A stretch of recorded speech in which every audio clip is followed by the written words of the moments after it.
Akhirnya, setelah sekian lama, kisah Daredevil masih berlanjut. Dan kali ini lebih gelap daripada yang biasanya. Dan kasus yang dia tangani ini juga makin rumit loh. Dan kini New York sedang dalam masalah besar setelah Kingpin akhirnya mengambil alih kota tersebut sebagai wali kota New York yang paling korup yang pernah ada di MCU. So Mario Booster, let's break down this video.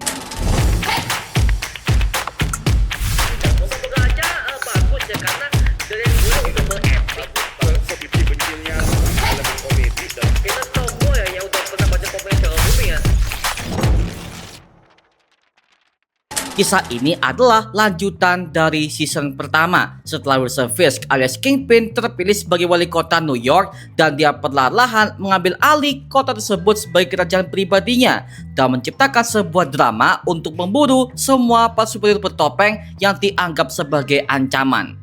Dan Matt Murdock alias Daredevil ini telah menghilang dari radar setelah dia berusaha untuk dibunuh oleh Kingpin karena si Matt Murdock pernah melindungi dia setelah berusaha untuk membunuh Kingpin di ending series season pertama kemarin. Tujuannya adalah untuk meningkatkan status quo-nya sebagai wali kota agar dunia bisa melihat ada warga kota New York yang berusaha untuk melindungi wali kotanya dan mati sebagai pahlawan. Dan juga kita bisa melihat ada satu vigilante yang akhirnya berhasil kabur dari penjaranya si Kingpin, yaitu adalah Punisher alias Frank Castle di ending season pertama, tepatnya di bagian post-credit scene-nya.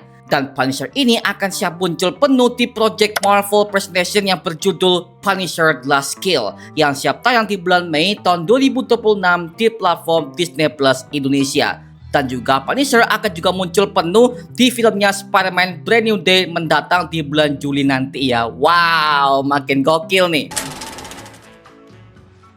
Violent crime is down, way down. Property crime too. New York is back and better than ever.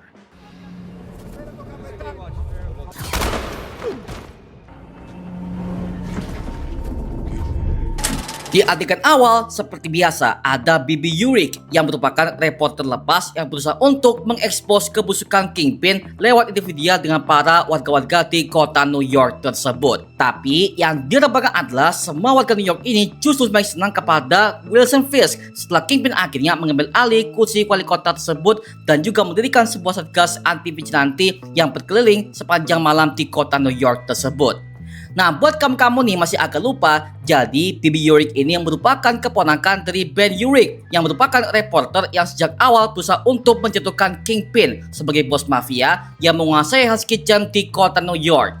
Dan akhirnya si Ben Yurik ini dibunuh oleh Kingpin di apartemennya dalam Daredevil season pertama. Makanya Bibi Yurik melakukan semua ini sebagai cara untuk balas dendam kepada Kingpin atas kematian pamannya tersebut. Setelah New York akhirnya makin memanas, Daredevil akhirnya tampil kembali. Tetapi kali ini dia memakai sebuah kostum berwarna hitam pekat dan juga ada lambang DD di bagian dadanya sebagai bentuk konfirmasi kepada para fans bahwa Daredevil udah tampil komik akurat. Karena maaf ya, selama ini Charlie Cox sebagai aktor Daredevil di MCU tidak pernah tampil komik akurat. Bahkan semenjak dia udah pertama kali muncul di eranya Marvel Netflix dulu. Dan akhirnya semenjak Disney udah meng-approve semua kisah Marvel Netflix ke MCU, mereka semakin dibuatkan versi komik akuratnya. Dan hal ini tentu menyenangkan semua para fans MCU di seluruh dunia. Dan untuk kostum Daredevil versi warna hitam ini sebenarnya diambil langsung dari kopinya Daredevil Shadowland is nomor 1 yang dirilis pada tahun 2010 silam.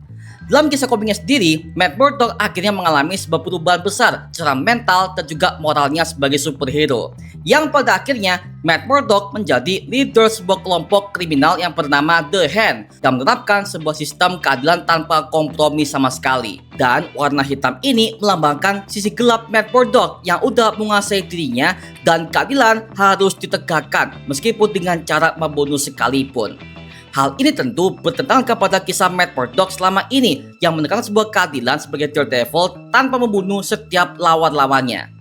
Tentu di versi MCU dibuatkan dengan cara yang sangat berbeda karena Matt Murdock di scene kedua ini dia dibunuh oleh Kingpin dan juga para pasukan task force-nya setelah dia gagal dibunuh di ending scene pertama setelah mereka menggerbek apartemennya dan ditolong oleh Punisher serta Karen Page yang bekerja sama. Jadi warna hitam di MCU ini sebagai tanda bahwa sekarang Daredevil beraksi dalam tempur maksimalnya dan gak kenal ampun sama sekali. Nah, ternyata terungkap bahwa kapal tanker ini mengangkut sejumlah senjata ilegal yang dibeli oleh Kingpin dari perusahaan Yunani yang bernama The Northern Star untuk berkait dirinya sebagai wali kota. Dan hal ini persis kepada versi komiknya dalam komik Daredevil Devil Reign isu nomor 1, yang dimana Kingpin memiliki berbagai macam bisnis gelap yang berkolaborasi dengan pihak-pihak tertentu seperti senjata ilegal, narkoba, properti real estate, dan juga konstruksi ilegal. Apalagi Kingpin dan juga Vanessa udah bekerja sama dengan para gangster-gangster lokal yang mereka sewa untuk menyelundupkan setiap barang ilegal tersebut agar gak ketahuan oleh Daredevil dan juga superhero Marvel yang lainnya. Makanya dia menegakkan hukum yang bernama anti-vigilante agar supaya semua pekerjaan kotornya ini tidak dicium oleh mereka semua, terutama kepada Daredevil yang menjadi lawan utamanya di MCU ini. Dan untuk nama The Northern Star ini membuat kita callback kepada perusahaan Rockstar Game dan juga Rockstar North yang merupakan developer game yang membuatkan GTA San Andreas dan juga seri game GTA yang lainnya sampai sekarang. Dan nama ini juga terinspirasi dari nama karakter komik Marvel yang bernama North Star yang merupakan mutant yang bisa berlari cepat dan juga terbang tinggi. Dia pertama kali muncul dalam komik X-Men Volume 1 isu nomor 120 yang dirilis pada tahun 1979. Ketika Daredevil udah mengetahui semua isi kapal tanker itu, akhirnya kapal itu ditenggelamkan oleh kapten dan juga awak kapalnya agar supaya semua bukti-bukti itu gak tercium oleh aparat dan juga media. Yang dimana hal ini tentu membuat Daredevil itu semakin panik, tapi untungnya dia berhasil keluar dari kapal tanker itu dengan selamat. Dan kita bisa melihat di belakangnya kapal itu perlahan-lahan terangkat dan juga tenggelam. Adegan ini tentu membuat kita callback kepada kapal Titanic yang tenggelam di tahun 1912 yang dimana hal itu dikabarkan dengan jelas ke film garapan James Cameron lalu. The boat was full of weapons, rocket launchers, assault rifles. Orchestrated and executed by the vigilante of Hell's Kitchen. Beralih kepada Josie Bar yang merupakan tempat nongkrong bar di Hell's Kitchen yang sekarang udah menjadi sebuah gedung kosong akibat Bullseye yang membunuh Foggy Nelson dan juga semua orang-orang di New York yang tewas di sana. Dan akhirnya bar itu dijadikan sebagai markas perlindungan Matt Murdock dan juga Karen Page yang menjadi buronan Kingpin di sana. Nah, buat kamu-kamu nih yang masih agak lupa, jadi Karen Page ini merupakan rekan lama Matt Murdock dalam firma hukum Nelson Murdock Page yang awalnya dia merupakan korban yang difitnah oleh Kingpin. Tapi pada akhirnya dia bergabung kepada firma tersebut untuk menolong banyak orang di kota New York dalam bidang hukum. Setelah kematian Foggy Nelson, Karen Page sempat pindah ke kota San Francisco yang merupakan kota markas bagi Ant-Man dan juga keluarganya. Dan dia akhirnya mengalami sebuah bentuk trauma yang sangat mendalam. Hingga akhirnya dia kembali ke kota New York setelah mendengarkan sebuah kabar kalau Daredevil telah kembali dan Kingpin udah menguasai kota New York tersebut sebagai mafia kembali. Di situ Karen Page berlatih bertarung dengan menggunakan sebuah boneka kayu yang disebut sebagai Mok Yang Jong yang merupakan sebuah alat latihan tradisional yang digunakan dalam bela diri Wing Chun dan juga Jeet Kune Do. Tentu hal ini membuat kita callback kepada sosok Ip Man, sang ahli guru bela diri Wing Chun yang sangat legendaris. Lalu kita mendapatkan tokoh original yang baru muncul di Daredevil Born Again season kedua yang diperankan oleh Matthew Lillard, mantan pemeran Shaggy di film Scooby-Doo garapan James Gunn, yang bernama Mr. Charles. Dan si Charles ini merupakan pengusaha besar yang pernah menjadi lawan politik bagi Kingpin dalam dunia MCU ini. Divine fucking intervention. The people I work for are very grateful for the use. And nothing gets traced back to us. Atau mungkin saja si Bapak Charles ini merupakan musuh lama bagi Kingpin dari masa kecil maybe. Karena pas gua perhatikan lebih jauh ya, semenjak mereka berdua bertemu di series ini, Kingpin seperti merasa terintimidasi kepada Mr. Charles ini. Karena seperti yang kita tahu ya bahwa Razor Fist dari kecil aja dia dikenal sebagai orang yang cupu dan gak bisa berantem. Makanya dia selalu diintimidasi oleh bapaknya sendiri, yaitu adalah Bill Fisk. Dan sepertinya Charles ini adalah musuh lamanya dia semenjak mereka berdua pernah anak-anak ya. Makanya kita bisa melihat gerak-gerik Charles di series ini ketika dia menghadapi si Wilson Fisk, baik di kantor maupun di sebuah ruangan tertutup, dia nggak takut sama sekali kepada Kingpin ini. Seperti itu ya. Tapi lagi-lagi kita nggak tahu ya siapakah si Charles ini, seperti apakah perannya, apakah rencananya. Well, kita kurang tahu karena ini adalah tokoh original yang sengaja dibuatkan untuk serial Daredevil Born Again season kedua yang satu ini. Kadang tuh ya, yang kita butuhkan bukan kopi yang ribet, tapi kopi yang rasanya enak, aromanya dapat, dan gak bikin perut kaget. Ini dia, White Coffee Luwak. Rasanya lembut banget, creamy, tapi kopinya masih kerasa. Yang paling gua suka, ini gak pahit dan gak bikin asam di lambung. Kalau kamu tipe pengen ngopi enak tambah ribet, White Coffee Luwak ini wajib kamu cobain. Sekali coba, susah balik ke yang lain.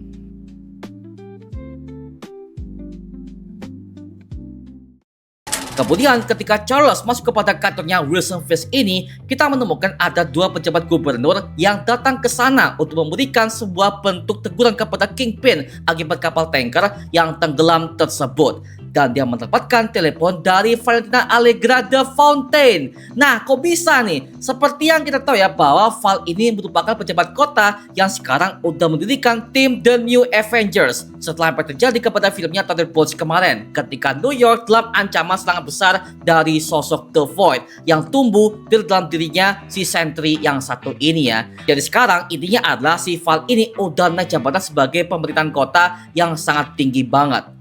Dan di sini Kingpin menyatakan bahwa dia akan mengadakan sebuah persidangan vigilante secara terbuka, yang berarti bahwa Kingpin akan mengadili setiap orang yang melakukan tindakan main hakim sendiri. Contoh seperti Daredevil, Spider-Man, Punisher, dan yang lain sebagainya ya. Dan gue yakin sih ketika sedang itu akan dilakukan, semua jaksa, hakim, bahkan pengacara semuanya akan dibayar oleh Kingpin untuk memainkan sebuah drama kotor yang dia siapkan untuk menjatuhkan hukuman pasal berat kepada para vigilante superhero tersebut, yang dimana cara seperti ini sudah pernah dia mainkan di Daredevil season pertama dan juga season ketiga di era Marvel Netflix dulu dengan cara suap menyuap kepada para pejabat kota. Lalu ada penampakan Jack Disqueen yang merupakan vigilante The Swordsman yang semenjak di season pertama aja dia adalah orang yang mengancam kabarnya politik Kingpin, dan tiba-tiba akhirnya dia dipenjara karena dia merupakan vigilante yang ahli memainkan sebuah pedang yang sangat mengerikan, yang dimana Swordsman ini pernah tampil sekali di seriesnya Hawkeye season pertama. Di sini, Jack berbicara kepada Dr. Heather Glenn yang merupakan psikiater yang pernah menjadi mata kasih bagi Matt Murdock. Sekaligus dia juga adalah orang yang pernah mengatasi sebuah kasus Kingpin dan juga istrinya ketika mereka berdua pernah bercerai di season pertama. Dia akhirnya bekerja untuk Wilson Fisk dalam penjara tersebut. Tapi dia juga mengalami sebuah trauma psikis setelah dia udah pernah mau dibantai oleh Muse di season pertama, yang merupakan pembunuh berantai yang suka memakai darah korbannya untuk dijadikan sebagai mural lukisan di kota New York. Memang Muse udah mati total, tetapi traumanya akan psikopat itu sudah menghantui pikirannya. Lalu kita bisa melihat sebuah poster buronan Karen Page yang terpampang di sebuah spot kota New York yang dituduh sebagai orang yang membantu aksi vigilante bersama juga dengan Daredevil. Dan di sini Karen Page menyamar dengan pakai rambut palsu dan berkolaborasi dengan beberapa faksi anti Wilson Fisk untuk memberitahu apa saja pergerakan yang dilakukan oleh Kingpin selama ini dalam masa-masa pemerintahannya di kota New York. Tentunya Karen Page sebagai orang yang tahu akan hukum punya koneksi dalam dunia pemerintahan untuk membocorkan segala berbagai macam informasi yang Kingpin lakukan selama ini. Di lain sisi, dalam kantornya Murdock McDuffie, Cherry terlihat begitu aktif dalam mengumpulkan informasi untuk menjatuhkan Wilson Fisk. Tiba-tiba ada seorang jaksa penuntut yang merupakan pengikut bagi Kingpin yang bernama Jaksa Hawkbird, dan dia adalah mantan atasan bagi McDuffie di firma hukum yang sama dulu. Dan akhirnya dia datang ke sana untuk memaksa McDuffie mengaku bersalah karena kalah dalam kasusnya persidangan Swordsman sebagai vigilante. Sebagai jaminan, dia akan diberikan sebuah pekerjaan yang begitu layak dengan film hukum yang lebih tinggi, dan juga dia harus pro kepada Wilson Fisk alias Kingpin yang dianggap sebagai wali kota paling terhebat. Tetapi McDuffie sejak awal udah bersikeras kalau tujuan dia mendirikan sebuah Murdoch McDuffie ini adalah untuk sebagai rasa keadilan sangat tinggi dalam membantu semua warga New York yang kekurangan untuk keluar dari masalah hukum yang menjerat mereka semua. Yang dimana firma Murdoch McDuffie ini adalah sebagai firma untuk menggantikan runtuhnya firma Nelson Murdoch Page yang sudah bubar setelah kematian Foggy Nelson di season pertama kemarin. Lalu akhirnya Matt Murdock bertemu dengan Cherry di sebuah pemakaman tua yang sangat sunyi untuk membocorkan apa tujuan Kingpin yang sebenarnya. Dan ternyata Matt Murdock sebagai Daredevil mendapatkan sebuah informasi kalau Kingpin mencari sebuah nahkoda dan juga anak buah yang tadinya berhasil kabur di awal adegan tadi setelah kapal tanker itu ditenggelamkan sesuai perintah Kingpin yang bernama Achilleo Kyriakou dan juga Christophe Sava, yang ternyata mereka berdua adalah warga negara Yunani. Dan ternyata tiba-tiba ada pasukan anti vigilante yang menyisir semua berbagai macam sudut kota New York. Dan ternyata mereka berhasil menemukannya, yaitu adalah Achilleo yang bersembunyi di sebuah restoran yang bernama Aegean Gardens yang merupakan resto Yunani di kota New York yang beroperasi. Dan ternyata pemilik resto itu merupakan orang yang juga berbisnis sampingan untuk mengeluarkan imigran dari kota New York secara diam-diam. Dan emang planningnya si Achilleo dan juga si Christophe ini akan dikeluarkan dari kota New York secara diam-diam oleh dia untuk menghindari kekejaman dari Kingpin. Tetapi masalahnya Achilleo sudah ditangkap dan Christophe masih buronan. Nah, karena hal itulah akhirnya Achilleo ini dibunuh oleh Buck Cashman atas perintah dari Kingpin dengan tujuan untuk membungkam mereka berdua sebagai pelaku dan juga saksi dari kapal tanker tersebut. Yeah, I do.